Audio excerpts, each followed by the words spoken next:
Sunday, you can grace any pulpit and you will find that we are addressing these issues as well.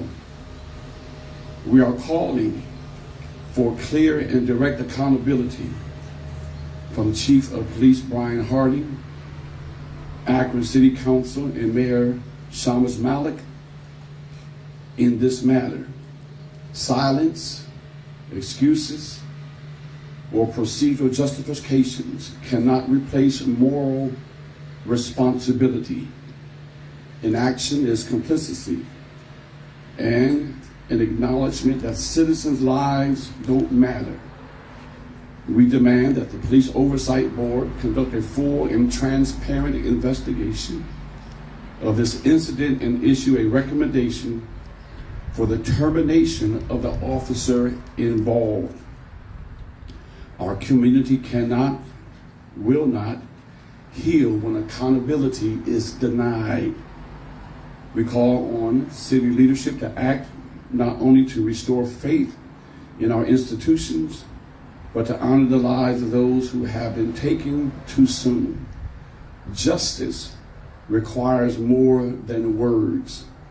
It requires courageous action. Therefore, we call upon the congregants, community leaders, and citizens of Akron to join us in demanding these changes and standing for accountability. Number one, use of force policy. In the practice of allowing officers to use their personal long gun rifles in any official capacity. Mandate that officers investigated for more than 3 use of force incidents in a calendar year be suspended for 90 days without pay, with required psychological assessments and retraining. Reports have been made that Officer Fields was the subject of 36 use of force reports since the year of 2022. Require that officers involved in any use of force incidents resulting in the loss of life be placed on unpaid leave, ending the practice of paying officers with taxpayers' dollars while under investigation. Number two, body camera accountability. Mandate that if any officer fails to activate their body-worn camera and the incident results in a death, they be placed on immediate unpaid leave. Number three, emergency medical response. Require that investigations finding that emergency medical aid was not rendered in a timely manner result also in a 30-day unpaid suspension. Greater Akron Fellowship of Clergy sends our thoughts, love, and prayers to the family of Jazmir Tucker. And they do have family members who are represented today, which we are grateful and appreciative for them being present. At this time, we're going to ask if Ms. Judy Hill would come of the NAACP.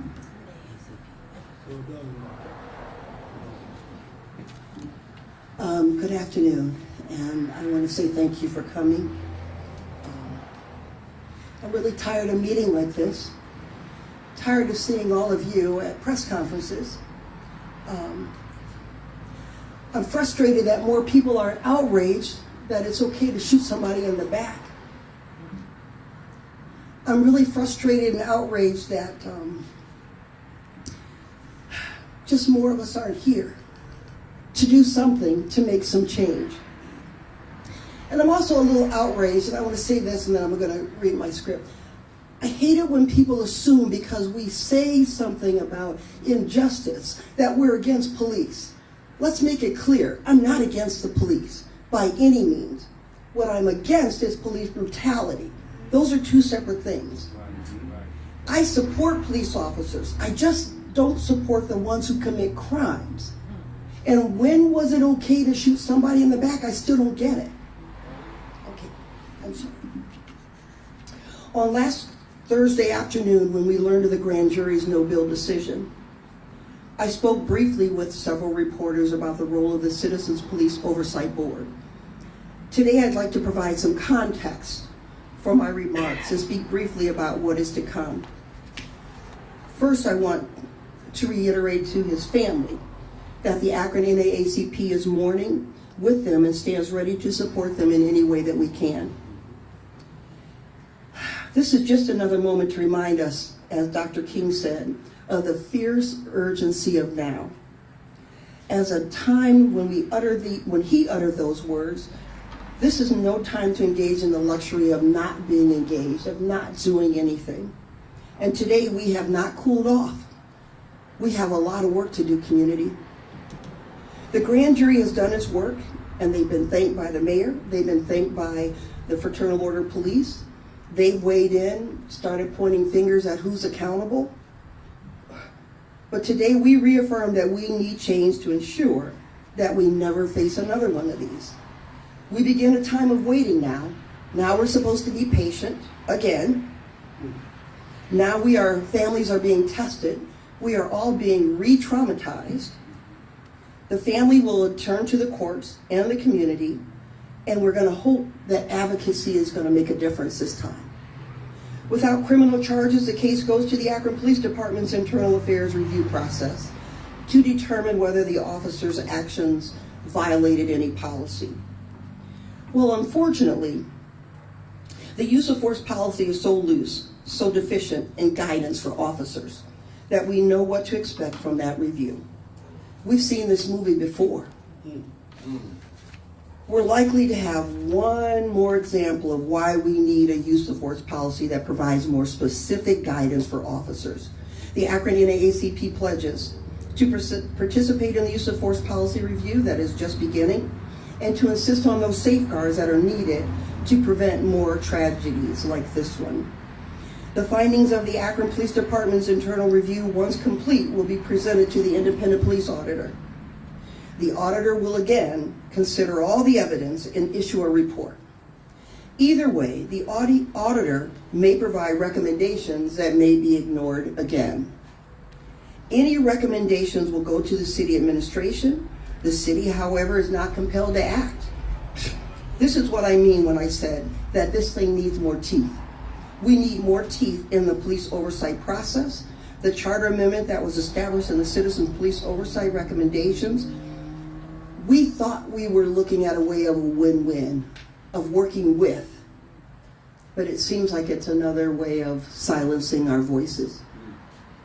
What we do know, we have seen this movie, is that the city, despite any agreement to respond to recommendations within 45 days, mostly missed that deadline and declined to give use of force recommendations, any of them.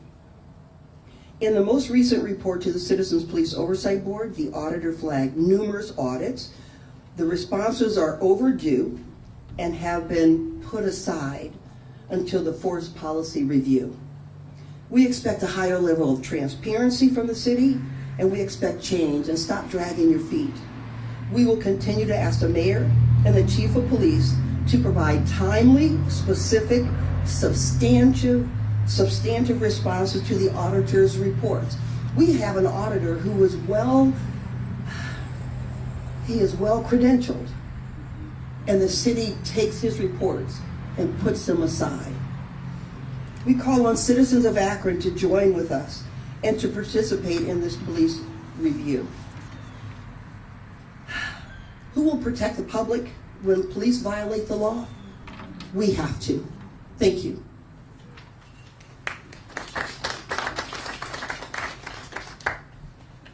Pastor Lorenzo Glenn, Macedonia Baptist Church.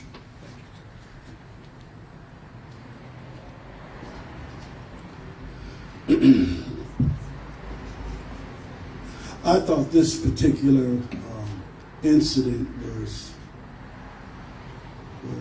shut and closed the minute on Thursday, January 16th, 2025, I received a front page news of the Akron Beacon Journal.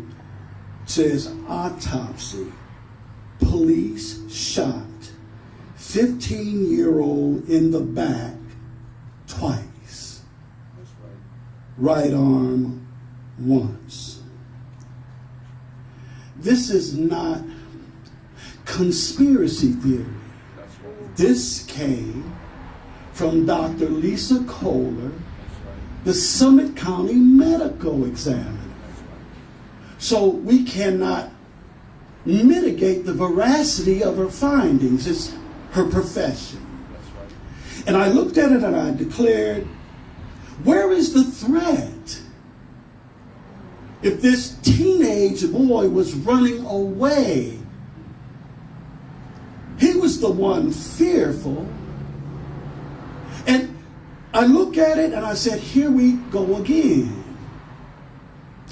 We were once in a meeting with the mayor and the police chief and pastors, and the question came up for a little while, why don't you work on a de-escalation process? And I said, no, we don't need a de-escalation process because we already have one. Exercise the same de-escalation you use with our white counterparts. That's right. They go home. We end up in the morgue. Not only am I outraged, I'm insulted by this. And the Akron Police Department ought to be ashamed of themselves. We look at this situation and we wonder, where is justice at all? How cut and clear does it have to be before it's just a process of moving forward and getting those that broke the law dealt with? This city can no longer take any more of this. And we want to see change. That officer, if he's that scary to have to shoot a 14, 15-year-old boy, 125 pounds, soaking wet, running away from him, he should be working in the office behind a desk. I'm done with it.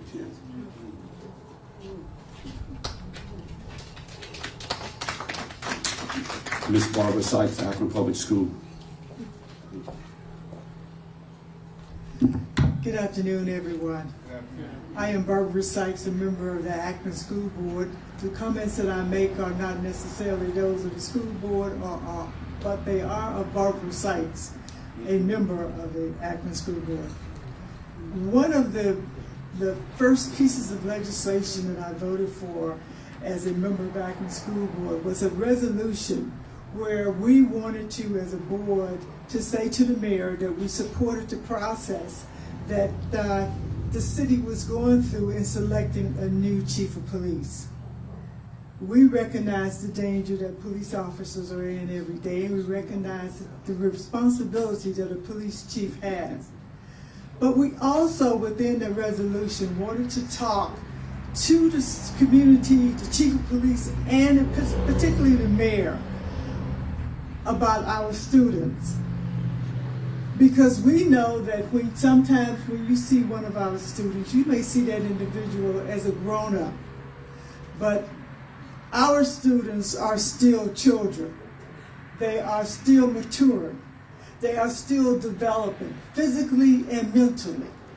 And we wanted within that resolution to state that, as we did, and to say, while we support what you are doing, going through the process of choosing a new police chief, we want you to also be thoughtful, respectful, and acknowledge that when you come in contact with our children, that thoughtfulness should be there at all times.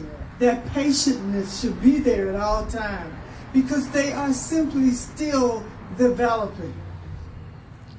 So often, and let me just stop and say what the pastor said. We're talking about 15 years old. He was 15 years old.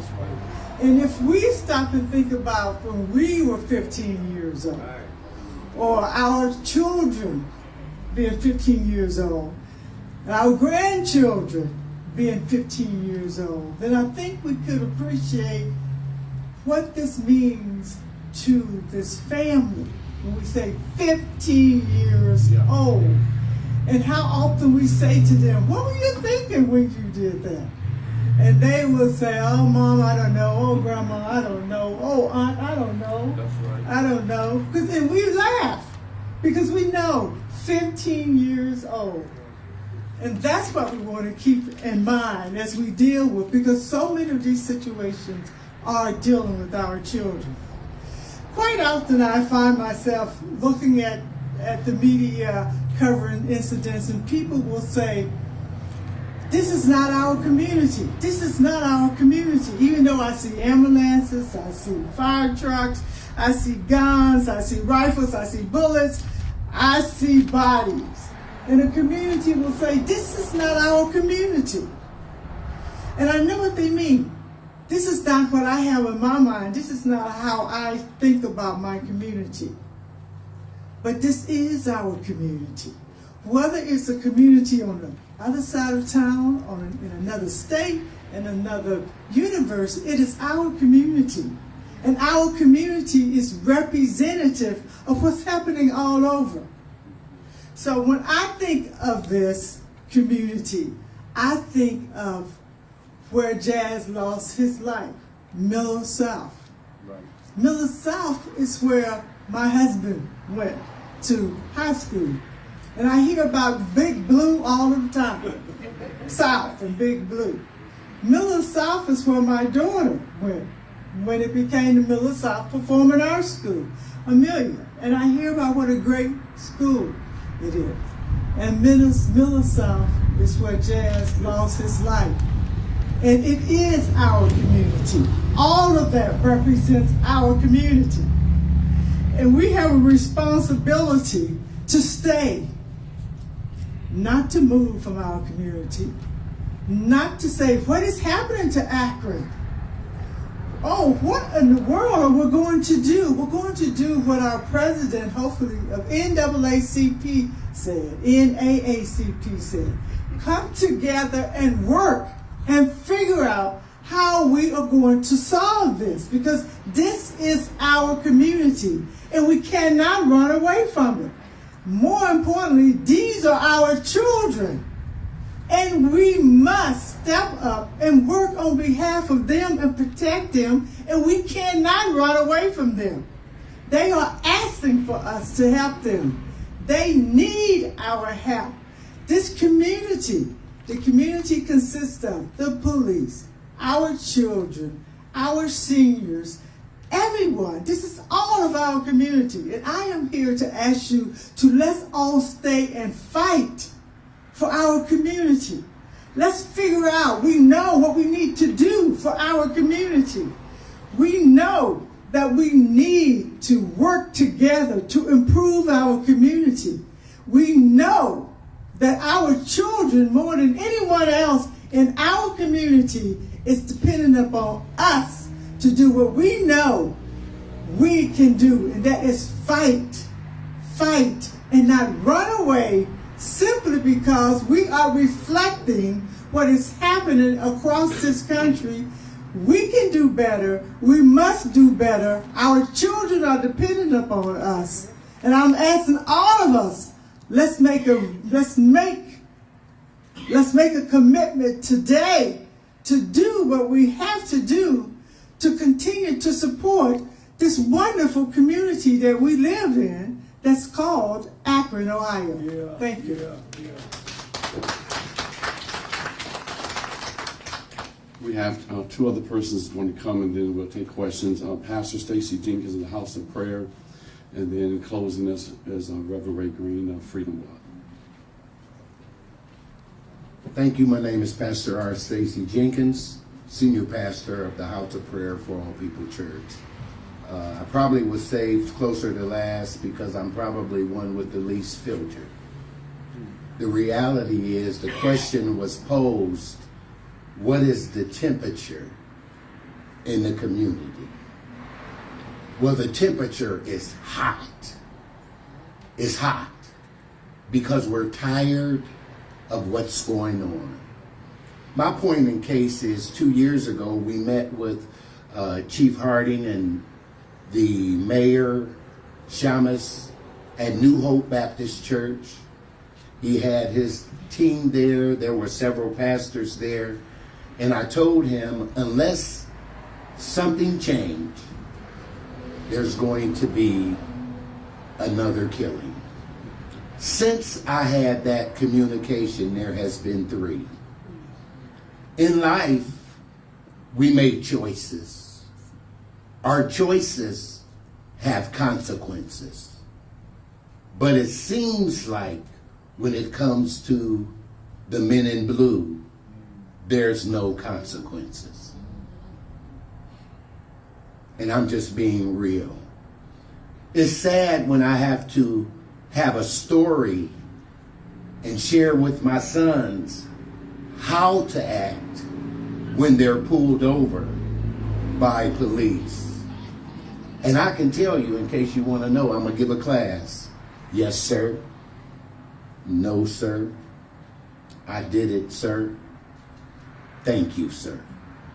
I tell them we'll live to fight the battle at another time. How many of you have had that conversation with your kids? If nothing changes, if we always do what we always did, we'll always get what we always got. I close with that.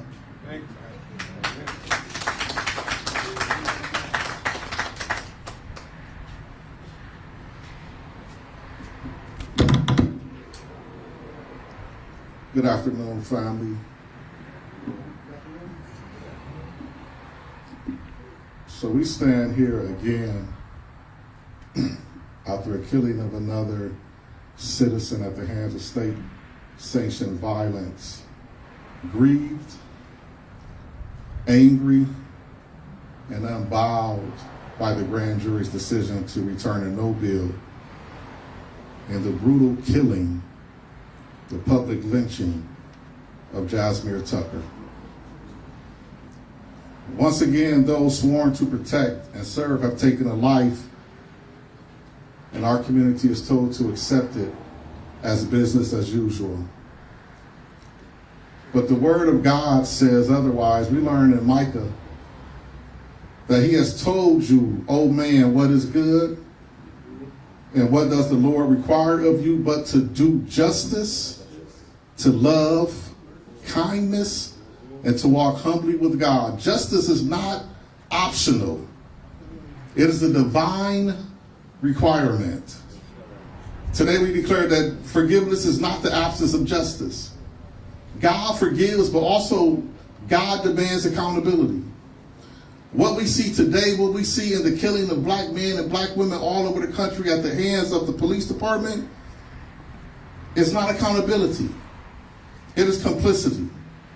When police are shielded from consequences, the system is telling us that black lives in the city, black lives in the state, black lives in this world are dispensable. We are disposable. We are claws in the wheel of capitalism. So we are calling for direct and immediate accountability from Chief Brian Harding, Mayor Shamus Malik, and the City Council.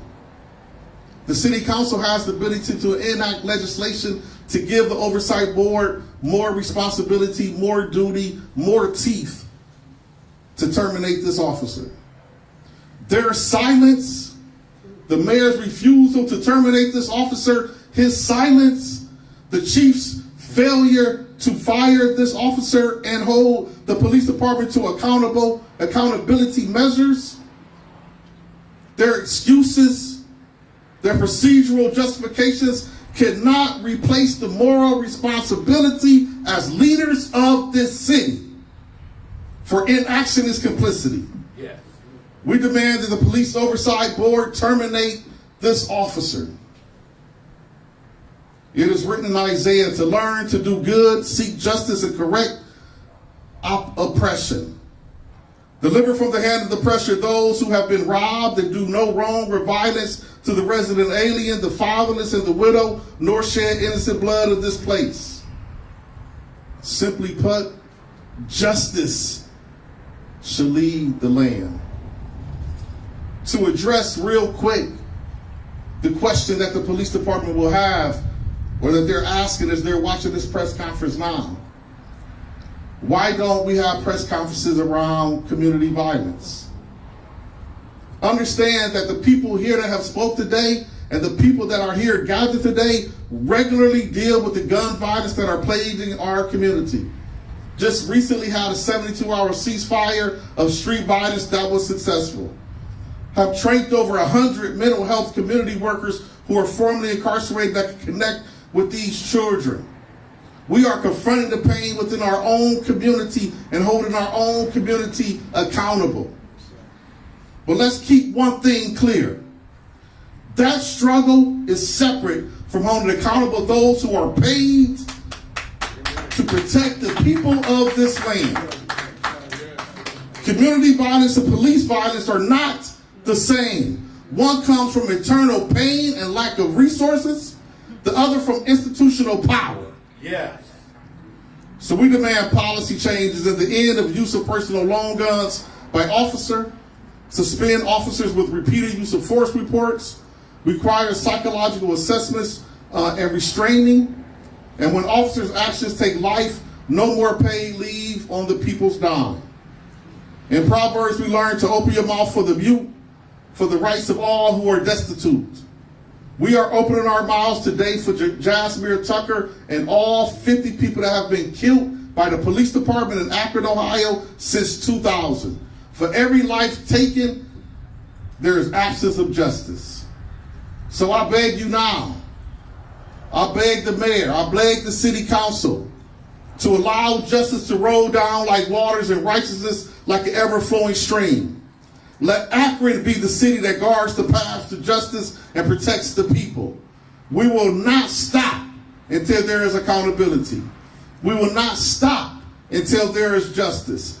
We will not stop until our children are safe from those who are sworn to protect and serve.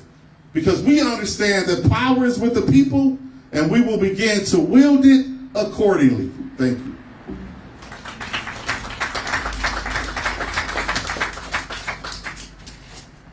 Thank everyone again. Are there any questions at this time? Have you guys sent the things that you're asking from the city, have you guys sent those formally to them yet, or are you doing that after this, and have you heard back? Absolutely, they have been sent formally to the mayor's office. Have you heard back? We have not heard back in regards to the statements that were sent over to them. I want to ask about something that I know Judy talked about last week about giving the police oversight board more teeth. Does that have to come through a ballot amendment, do you think? Or I know, I think Ray mentioned that maybe that could be something that city council could do. What are your thoughts on that moving forward? Well, we've obviously given the city and city council the opportunity to make some changes on their own, and we've seen that progress or lack thereof. And so we believe that we may have to look at another ballot initiative in order to strengthen. Because when you reach your hand out and you try to meet somebody halfway and they pull their hand back, it's a clear indication of what is to come. Yes, ballot initiatives is one form that allows for the people to speak, but a ballot initiative and a charter is just a framework for city council to work. If city council really wants to solve this issue, they have enough power to create legislation to back up and strengthen the ballot initiative that doesn't allow us to have to keep going through this process. But we are ready and willing to go through this process again, and we are waiting for a meeting with the mayor to see if we're going to have to go through that process or if they're just going to do the right things by the 200,000 people that live in this city.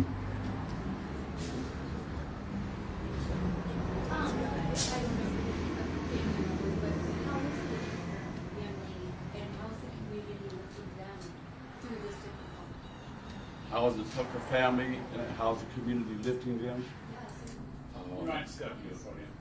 Okay. How is the Tucker family and how's the community lifting? We have spoken to the Tucker family.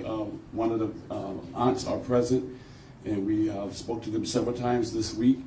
and they are as any family member would be during this particular time. And we as clergy, men and women who are present, are reaching out to the family to support them in multiple ways, not only them, but extended family members as well. Yes, sir. Given the history of mention, what will you do if you don't hear back from the mayor's office, or if there isn't a conversation around giving? What will we do if we will not hear back from the mayor's office? We don't expect that to be the option. We expect to hear back from the mayor's office. So that's how I would like to answer that.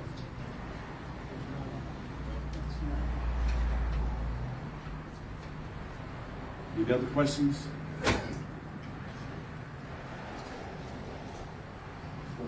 Let me be real clear. When the Civilian Review Board was put together, there was a task force who worked on that process for 6 or 8 months. The ideal situation for that Civilian Review Board was the ability to hire, the ability to fire officers. Those things were watered down when the actual Civilian Review Board was put together. But the mayor and the city of Akron has all the recommendations that the task force has put together in order to give teeth to our Civilian Review Board.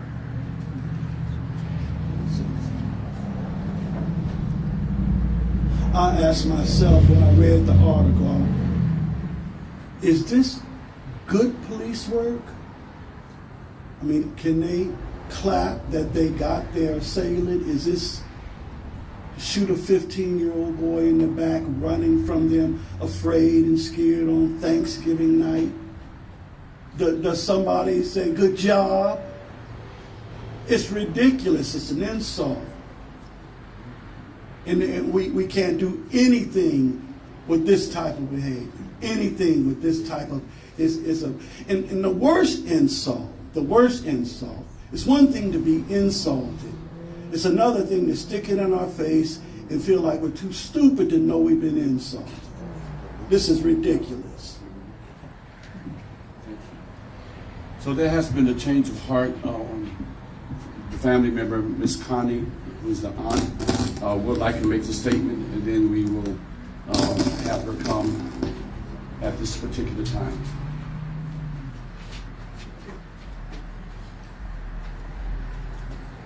Good afternoon. I'd like to thank everybody for their support of our family. You know, our God sits high and he looks low. He may not have to answer here on earth, but when judgment day comes, he's got to answer, and all the other ones that are involved. My thing is, I can't understand how all of his stories changed, and then when he got to the BCI report, or they talked to him, questioned him, all of a sudden in the paper just the other day, he said that he thought Jazmir shot and killed someone. So does that still give you the justice to shoot somebody in the back and you don't know? If that's the case, and that, according to him, that's their training. So if that's their training, God help us all. That's all I have to say. Thank you.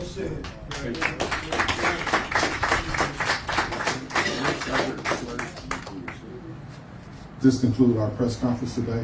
Thank you all for coming out.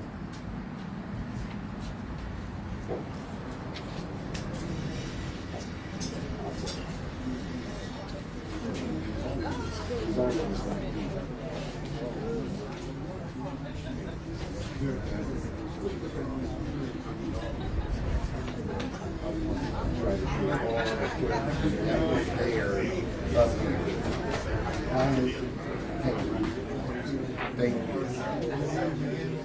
You guys have any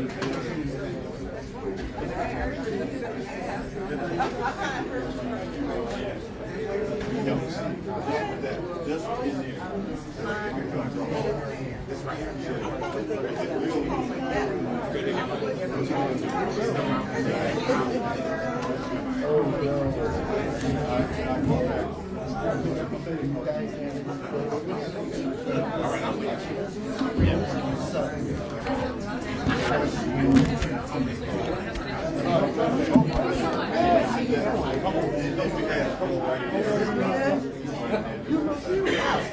watch you every day. Oh my God. How are you?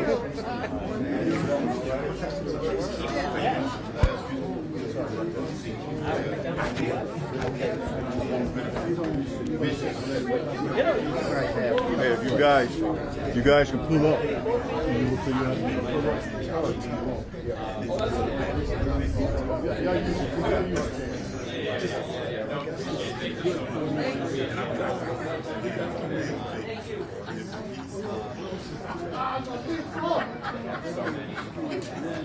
That's me, Paul. That's my cup.